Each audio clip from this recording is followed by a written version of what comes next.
Hyderabad BHL RC Puram community సెంటర్లో తెలంగాణ శ్రీ వాసవి ఆర్యవైశ్య ఐక్యవేదిక ఆధ్వర్యంలో నిర్వహించిన కార్తీక మాస వన సమారాధన కార్యక్రమం ఘనంగా జరిగింది. ఈ వేడుకలో ఆంధ్రప్రదేశ్ పరిశ్రమల శాఖ మంత్రి టీజీ భరత్, జగ్గయ్యపేట ఎమ్మెల్యే శ్రీరామ్ రాజగోపాల్ ముఖ్య అతిథులుగా పాల్గొన్నారు.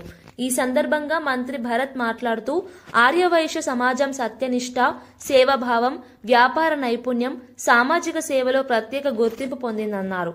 యువత సమాజ అభివృద్ధికి ముందుకు రావాలని, విద్య, ఉపాధి, వ్యాపార రంగాల్లో ఆవిష్కరణలకు ప్రాధాన్యం ఇవ్వాలని సూచించారు.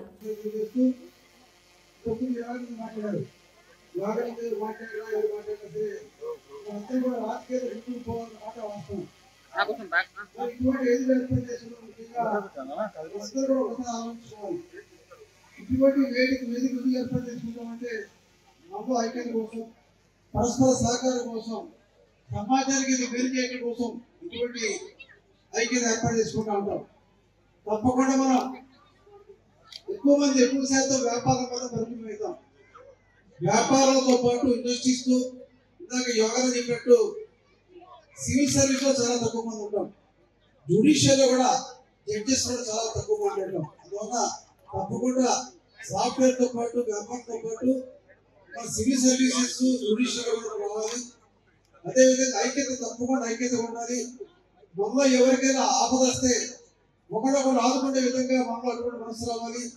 మన వాళ్ళే కాకుండా వైశ్యేతల్లో కూడా సేవ చేస్తూ, రాజకీయాల్లో కోరుకుంటే రాదు. మనం ఎవరైతే సమాజ సేవ చేస్తామో, సమాజం దగ్గరలో ఉంటామో వాళ్ళకి ఏ రాజకీయ పార్టీ అయినా పిలిచి వాళ్ళకి పదవిస్తారు. అటువంటి ఐక్యత, సమాజ సేవ చేస్తూ అందరూ కూడా సమాజంలో మంచి పేరు ఉండే విధంగా, క్రమశిక్షణ పరులుగా, సమాజ సేవ పరులుగా ఉండే విధంగా పేరు తెచ్చుకోవాలని చెప్పి ప్రత్యేకమై తెలంగాణ వాసిని ఆర్యవైశ్య వేదిక ప్రత్యేక ధన్యవాదాలు తెలియజేస్తూ మరొకసారి అందరూ కూడా శుభాకాంక్షలు చేస్తూ సెలవు తీసుకున్నాం.